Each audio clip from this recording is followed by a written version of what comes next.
لیکن ہم بلا وجہ ہی لوگوں سے اگر بیزار رہیں، کیوں؟ دل میں بوجھ ہے، عداوتیں ہیں، آپ یقین کریں دل ہو جائے نا صاف، نیند سکون کی آتی۔ دنیا میں سب سے زیادہ مطمئن وہ بندہ ہے اللہ نے جہاں رکھا ہے وہاں راضی ہے۔ چلو ایک بات بتاؤ مجھے، ہم جس قبیلے میں پیدا ہوتے ہیں وہ قبیلہ ہماری مرضی کا ہوتا ہے کہ رب کی مرضی کا؟ جلدی جلدی بتاؤ، اتنی دیر نہ کرو، کس کی مرضی ہوتی ہے؟ تو پھر جو قبیلہ اللہ نے میرے اور آپ کے لیے پسند کیا ہم کیوں نہیں پسند کرتے؟ جو دادا نانا چچا ماموں اللہ نے میرے لیے پسند کیے، یہ رشتے اللہ نے بنایا ہے نا، تو ان سے آواز آ رہا ہے، تو ان سے تنگ ہے، وجہ جو اللہ نے تیرے لیے پسند کیا اسے پسند کر۔ حضرت ابراہیم ابن ادم رحمت اللہ علیہ ایک دفعہ مریدوں کے بیچ بیٹھے تھے تو آپ فرمانے لگے دنیا میں جو کچھ ہو رہا ہے میری مرضی سے ہو رہا ہے۔ بعض بندے پریشان بھی ہو جاتے ہیں جلدی کہ اتنا بڑا دعویٰ کر دیا ہے، تو آپ ہنس پڑے، فرمانے لگے اگلی بات بھی سن لو پھر کوئی تبصرہ کرنا۔ فرمانے لگے جو کچھ ہو رہا ہے میری مرضی سے ہو رہا ہے، کیونکہ میری وہی مرضی ہے جو میرے رب کی مرضی ہے۔ میں نے اپنی مرضی اپنے رب کی مرضی میں فنا کر دی، اب میری مرضی کوئی نہیں۔ سانو قید سجن دا گہنا ہے، او جنج رکھے ایسا اونج رہنا ہے۔ ہم نے چھوڑ دی اپنی مرضی، اپنا ہے ہی کچھ نہیں۔ ہم نے نہ کبھی قطرے پہ غور کیا اور نہ دریا دیکھا، بس جہاں تیری جھلک دیکھی وہیں ڈوب گئے۔ چھوڑ دو یہ اس نے یہ کیوں کر دیا؟ وہ خواجہ نظام الدین صاحب محبوب الہی رحمت اللہ علیہ کے ایک مرید نے ایک دفعہ آ کے کہا حضور بڑی ہو گئی درگزر فقیری درویشی بڑی ہو گئی، اب جو میرے رستے میں کانٹے بچھائے گا میں بھی اس کے رستے میں بچھاؤں گا۔ وہ بڑے غصے سے بول رہا تھا، فقیر فقیر ہوتے ہیں۔ خواجہ صاحب ہنس پڑے، فرمانے لگے پتر تو زیادہ ہی ناراض ہو گیا ہے۔ کہنے لگا نہیں حضور ہمیں کچھ کرنا نہیں آتا، ہمیں بھی سارا ہی پتہ ہے، سٹ تے پکھڑا کوار گندل اسی اور بھی بوٹیاں جاننے ہاں، ہمیں بھی سارا ہی پتہ ہے، نمٹ نہیں لینا سویرے۔ جو ہمارے رستے میں کانٹے بچھائے گا سویرے اس کی گلی میں بھی بچھے ہوں گے۔ تو حضرت محبوب الہی فرمانے لگے پتر آدھے رستے میں تیری ضد میں وہ کانٹے بچھا دے گا اور آدھے میں تو اس کی ضد میں بچھا دے گا، تو پھر تو جو عام راہگیر ہوں گے ان کے بھی پیر زخمی ہوں گے۔ تو تمہاری لڑائی میں تو مخلوق پریشان ہو گئی۔ عرض کی حضور یہ تو آپ نے ٹھیک کہا ہے۔ فرمانے لگے اگر چاہتے ہو نا دنیا کانٹوں سے نہ بھرے اور لوگوں کو تکلیف نہ ہو تو ایک دوسرے سے تکلیف چھوڑ دو۔ یہ مت سمجھنا تیرا ایک بندے سے اختلاف ہے، تیرا ایک سے اختلاف ہوتا ہے اس کے اثرات دائیں بائیں بھی جاتے۔ حضور پھر کیا کروں؟ فرمایا اسے بچھانے دے، وہ بچھاتا جائے تو اٹھاتا جا، تو اٹھاتا جا۔ ویسے بھی جو کام ساری دنیا کر رہی ہوتی ہے وہ تو سارے کر ہی رہے ہوتے ہیں، کوئی ذرا ہٹ کے بھی کرنا چاہیے۔ جتن جتن تے ہر کوئی کھیڈے، جتن جتن تے ہر کوئی کھیڈے، تو ہارن کھیڈ فقیرا، جتن دا مل کوڈی پیندا ہی ہارن دا مل ہیرا۔ کبھی بندہ ہارے بھی اپنے دل سے بوجھ اتار دے، نفرت کو دور کر دے۔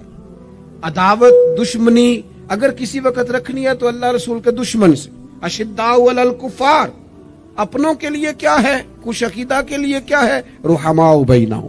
میرے عزیز ترمذی میں حدیث ہے، اپنی بات کو حوالہ دے کے مضبوط کر دوں، ترمذی میں حدیث ہے، نبی پاک علیہ الصلوۃ والسلام نے حضرت انس بن مالک سے فرمایا تھا، اے انس اے میرے بیٹے تم سے ہو سکے تو صبح اس حال میں کرنا کہ تمہارے دل میں کسی کا بغض نہ ہو۔ اور اگلے لفظ حدیث کے یہ ہیں، حضور فرمانے لگے یہ میری سنت ہے، یہ میرا طریقہ ہے، اپنے دلوں کو عداوتوں سے پاک کریں۔ اور پانچویں بات، اور بس اسی کے آگے پیچھے میں نے اپنی بات کو سمیٹ دینا ہے، میرا مضمون مکمل ہو گیا۔ حضور کی ایک بہت بڑی سنت، نبی پاک علیہ السلام کی ایک بہت بڑی ادا، وہ پتہ کیا ہے؟ وہ ہے دوسروں کا احساس کرنا، دوسروں کے بارے میں سوچنا، دوسروں کا خیال کرنا۔ میں ابھی آ رہا تھا تو میری گاڑی کے ساتھ کچھ دوستوں نے دوڑنا شروع کر دیا۔ میں جو ہوں مجھے اس کا پتہ ہے، میں ہمیشہ دوستوں سے کہتا رہتا ہوں آپ بزرگوں کے ہاتھ چومیں، اللہ والوں کی اچھی بات ہے، آپ کو فائدہ ہوگا۔ میرے جیسے گناہگار کے ہاتھ چوم کے آپ کو کیا ملے گا؟ کوئی نتیجہ نہیں نکلے گا۔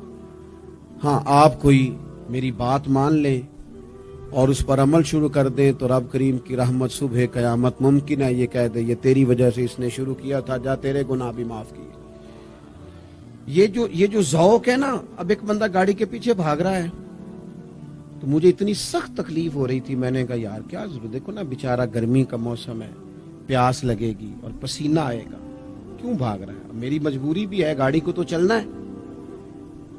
جب تک ہم احساس پیدا نہیں نہ کرتے، میرے قبلہ عالم فرمایا کرتے تھے کہ تیری گاڑی کے آگے سے کوئی غلط کراس کر گیا اور دوڑ کے گزر گیا اور کوئی سخت جملہ بھی کہہ گیا ہے، اس پر بھی تنقید نہ کر، تو اپنے دل میں اس کا احساس پیدا کر، سوچ کے ہو سکتا ہے اسے گھر میں کوئی ایمرجنسی ہو گئی ہو۔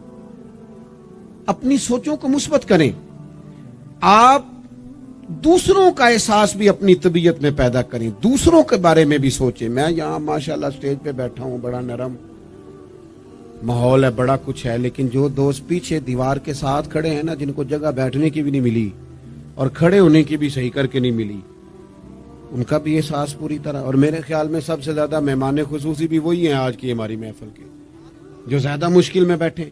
احساس اپنی کہاں تک احساس کرنا ہے؟ لو حدیث پاک سنو،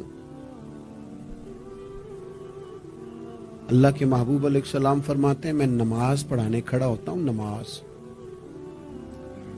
کریم فرماتے ہیں میرا دل کرتا ہے میں لمبی نماز پڑھاؤں، لیکن پھر پیچھے سے نا کسی بچے کے رونے کی آواز آتی ہے، دل تھا لمبی پڑھاؤں، بچہ رو پڑا تو مجھے خیال آتا ہے اس کے رونے سے اس کی اماں کو تکلیف ہو رہی ہوگی، میں نماز چھوٹی کر دیتا ہوں، اللہ کی نماز مختصر کر دی احساس کے طور پر۔ حضور اس امام مسجد سے سخت ناراض ہو گئے تھے، صحیح حدیث میں موجود ہے، جس کے مقتدیوں نے آ کے شکایت کی تھی کہ یا رسول اللہ بہت لمبی نماز پڑھاتا ہے۔ یہاں تو لوگ احساس ہی نہیں کرتے میرے بھائی، یہاں تو احساس ہی نہیں کرتے۔ یہاں تو میں آیا ہوں نا رات کے 1 بجے محفل میں، تو میری طرح کے لوگ تہاڈا ذوق ہی نہیں، تسی سبحان اللہ ہی نہیں آندے، تسی ہاتھ ہی نہیں کھڑے کر دے۔ او بھائی تو نہیں آیا ہے، تو ٹر جانا ہے اپنا سارا سمیٹ کے پیسے گنا کے، اتنے بیچارے مغرب دے بیٹھے نے، ان کا ذوق تو اپنا ذوق بھی بیان کرنا، آنا تو بھی اسی وقت محفل میں جب سارے آئے ہیں، تے نالے تو تے گل کر کے آیا میں انہیں ہزار لینا ہے تے مفت آئے نے سارے بیچارے، اس لیے ہو سکتا ہے ان کا عشق تجھ سے زیادہ ہو۔ کروں مدح اہل دول رضا اور پڑے اس بلا میں میری بلا، میں گدا ہوں اپنے کریم کا، یہ میرا دین ہے کوئی پارا نہ نہیں۔ اس لیے میرے عزیز احساس دوسروں کا پیدا کریں اپنی طبیعت میں۔ ہم نا احساس نہیں کرتے، خدا را احساس کرو۔ ٹھیک ہے پریشانیاں ہیں، لیکن میں جوان سے کہوں گا تو نوجوان ہے، باہر تجھے ٹینشنیں ہیں، کاروبار کی مسائل ہیں، پریشانیاں ہیں، لیکن اللہ نے تجھے جوان کیا ہے نا، حوصلہ دیا ہے نا، تو باہر کی ٹینشنیں باہر چھوڑ کے آیا کر۔ گھر تیرے ابا جی انتظار کر رہے ہیں، ان کے پاس بیٹھ، ان کا دکھ سن، حوصلہ بڑا کر۔ پھر گھر کے اندر تیری اماں بیٹھی ہے، اس نے تیرے سے بات کرنی ہے، کئی باتیں سنانی ہے۔ تیرا بیٹا ہے وہ دوڑ کے آیا ابا ابا کہتے، اور تو کہتا لے جا میری طبیعت نہیں ٹھیک۔ دنیا میں سب سے مصروف وقت رسول کریم نے گزارا ہے، لیکن حضور تو غلاموں کی بات بھی سنتے، حضور تو گھر والوں کو وقت بھی دیتے۔ سیدہ عائشہ صدیقہ فرماتی ہیں جب تک گھر میں رہتے گھر کا کوئی کام ہی کرتے رہتے، اور حضور تو نواسوں کو ٹائم دیتے، نماز کے وقت بھی ساتھ لے جاتے۔ کیوں ہم اپنے آپ سے دوسروں کا احساس نکال بیٹھیں، دوسروں کے بارے میں تھوڑا احساس۔ آپ تھوڑے دن پہلے نا، کچھ عرصہ پہلے کچھ لوگ آگے میرے پاس کہنے لگے کہ کوئی طالب علم کوئی عالم مل جائے مدرسے میں سے آپ کے، اور ہم نے نا وہاں اپنے ہاں امامت کے لیے اور جمعہ کے لیے اس کو لے جانا ہے۔ میں نے کسی طالب علم سے کہا چلے جاؤ، وہ کہنے لگے تنخواہ کتنی دینی ہے؟ میں نے کہا کوئی زیادہ نہیں، جتنا آپ کے گھر کا خرچہ ہے اتنا اس کو بھی دے دیں۔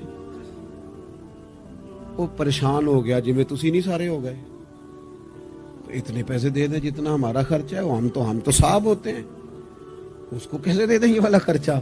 تو کہنے لگے نہیں جی وہ تو ٹھیک ہے، تسی کوئی 10 چھڑو۔ اور میں نے کہا میں آپ کو وہ بتا رہا ہوں جو حضرت صدیق اکبر نے بتایا ہے۔ آپ کی تنخواہ کتنی لگائیں؟ کہا درمیانے مہاجر کا جتنا خرچہ ہے نا اتنا میرا بھی لگا دو۔ حضور گزارا نہ ہوا، فرمایا میں لوگوں کی تنخواہیں بڑھا دوں گا، جہاں سب کا گزارا ہوگا ابو بکر کا بھی ہو جائے گا۔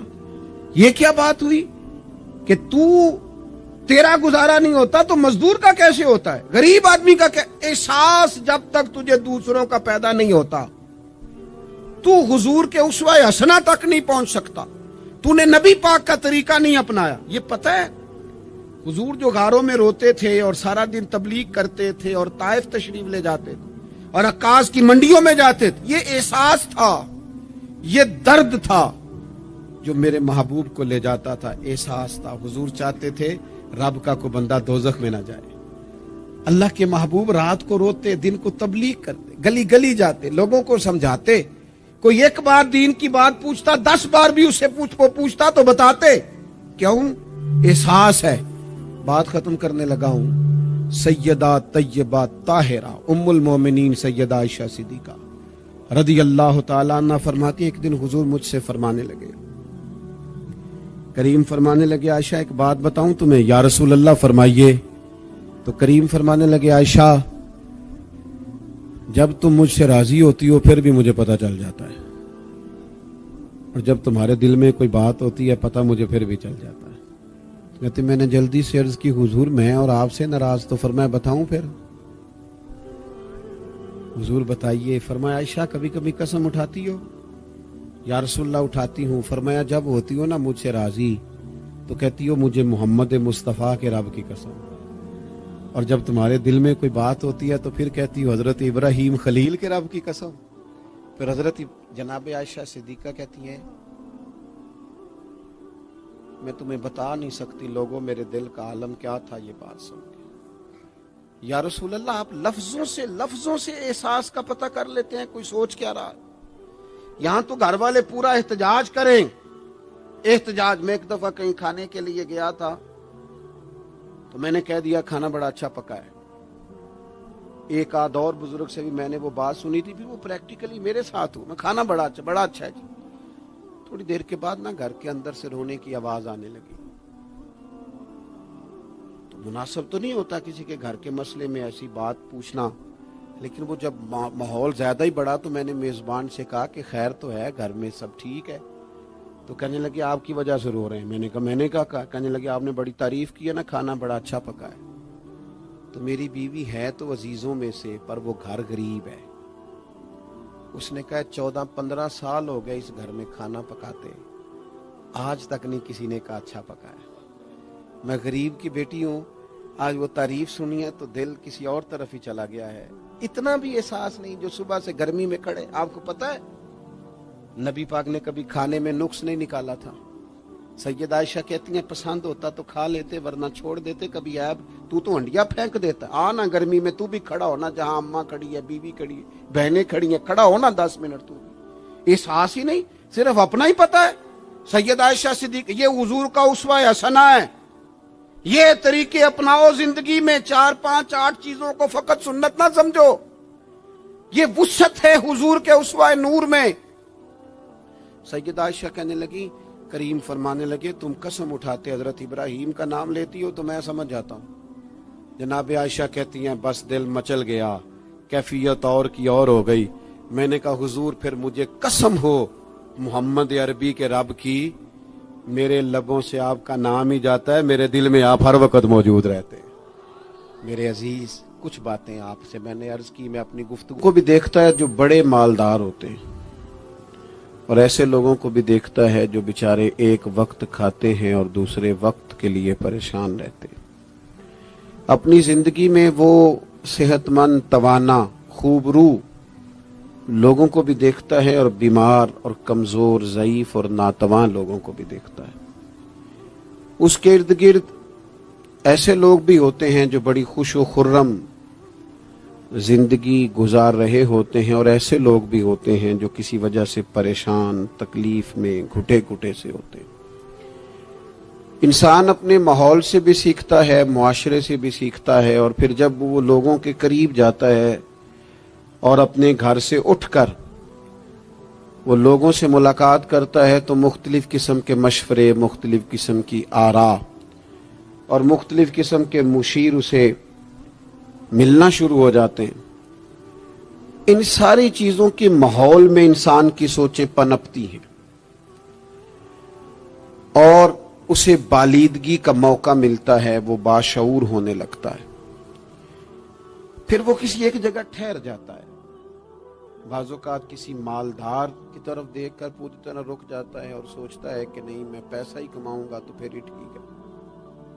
بعض اوقات کسی مشہور آدمی کو خوش قسمت سمجھ لیتا ہے اور پھر وہ کوشش کرتا ہے کہ جتنے بھی جتن کیے جائیں کسی بھی طریقے سے شہرت حاصل کی جائے۔ وہ اس طرح کر کے ہماری ملت کے جوان بھی، ہمارے لوگ بھی، پھر میں نے ایسے لوگوں کو بھی دیکھا ہے جو اگرچہ بہت بڑے کسی ادارے سے پڑے ہوئے تھے اور مالدار تھے اور وزادار تھے، اور انہوں نے یہ دیکھا کہ پاکستان میں آ کر یا یہاں پہنچ کر مجھے خدمت کا کام کرنا چاہیے، آئے، اچھی نیتوں کے ساتھ آئے ہوں گے، کوئی ان کے پیچھے نیک مقاصد ہی ہوں گے، لیکن جب انہوں نے پاکستانی سیاست کا ماحول دیکھا نا، تو پھر نہ ڈگریاں نہ تعلیم کچھ بھی نہیں، وہ جس طرح کا ماحول تھا اسی طرح کے بن گئے، روایتی ہو گئے۔ کسی نہ کسی کے پیچھے یوں ہی لوگ لگ جاتے ہیں اور طرز زندگی اختیار کرتے ہیں۔ ہمیں لگنا ہوتا ہے کسی نہ کسی کے پیچھے، ہم پیروی کرتے ہیں لوگوں کی، لوگوں کو دیکھتے ہیں، اس حساب سے ہم اپنے آپ کو مرتب کرتے ہیں۔ پھر میرے بھائیوں، ایک مسئلہ اور بھی ہوتا ہے، انسانوں میں صرف خوبیاں نہیں ہوتی، عام انسانوں میں بشری کمزوریاں بھی ہوتی ہیں۔ ہم بعض اوقات کسی کے پیچھے چلتے ہیں تو تعریفوں کے پل باندھتے ہیں، محبتوں اور عقیدتوں کا لمبا چوڑا اظہار کرتے ہیں، پھر تھوڑا سا ٹائم گزرتا ہے اور تھوڑا سا قرب ملتا ہے تو پھر ہمیں اس بندے میں خامیاں نظر آنی شروع ہو جاتی ہیں۔ کورے ورک کتاب نہیں ہوندے، پتھر دل گلاب نہیں ہوندے، سجنا پہلو ہی سوچ کے لائیں پھر یاراں نال حساب نہیں ہوندے۔ سوچتے نہیں، سمجھتے نہیں، غور نہیں کرتے، جذباتی فیصلے کرتے ہیں، ماحول جذباتی ہے۔ یا آپ دیکھیں نا، میں کسی جگہ پہ پہنچتا ہوں تو رکنا، بیٹھنا، چلنا پھرنا دوست مشکل کر دیتے ہیں، ایک منٹ کے لیے کہیں کیمرہ بند نہیں ہوتا۔ آپ بڑے تھکے ہوئے بھی ہوں تو آپ صحیح کر کے کہیں بیٹھ نہیں سکتے، چونکہ آپ کے چاروں جانب تو کیمرہ چل رہا ہے، کیسے بیٹھے؟ نبی کی زندگی بہترین نمونہ ہے۔ ایک کامل اسوہ حسنہ تمہیں دیتے ہیں، کامل، مکمل۔ نبی پاک علیہ الصلوۃ والسلام کا جو وجود اطہر ہے نا، ایسا وجود اس کے اندر اللہ تعالیٰ نے ظاہری اور باطنی، یہ میں کسی جوش سے نہیں بول رہا، میں بڑی ہوش سے بات کر رہا ہوں، آپ سے بھی گزارش کرتا ہوں ہوش سے سننا۔ یہ بات میں درجنوں اور بیسیوں کتب کا نچوڑ آپ کے سامنے رکھ رہا ہوں۔ اللہ تعالیٰ نے نبی پاک علیہ الصلوۃ والسلام کے اندر ظاہری باطنی ساری خوبیاں بھر کے اپنے محبوب کو دنیا میں مبعوث فرمایا ہے، نہیں کھلا دیے، وہ جس راہ چل دیے ہیں کوچے بسا دیے۔ بعض لوگ ناراض نہ ہونا مجھ سے، بعض لوگ ہنستے ہیں، سونا نہیں ہنستے، ہنستے ہیں پر سونا۔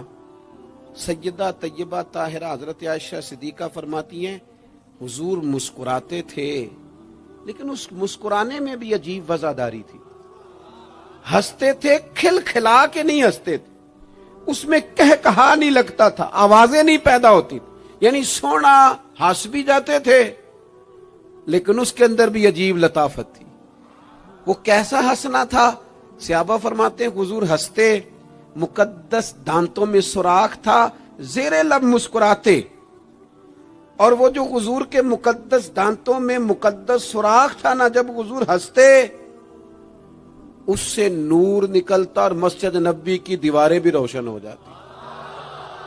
یعنی ایسا نہیں ہنسنا جس طرح کوئی میری طرح کا آدمی ہنستا ہے تو لوٹ پوٹ ہو جاتا ہے اور اس ہنسنے کے اندر کئی دفعہ وزاداری قائم نہیں رہتی، کئی دفعہ اس کے اندر وہ وقار قائم نہیں رہتا۔ حضور ہنستے تو تبسم کرتے، یعنی ہنس بھی رہے ہیں تو ہنسنا بھی بڑا ہی باکمال ہے۔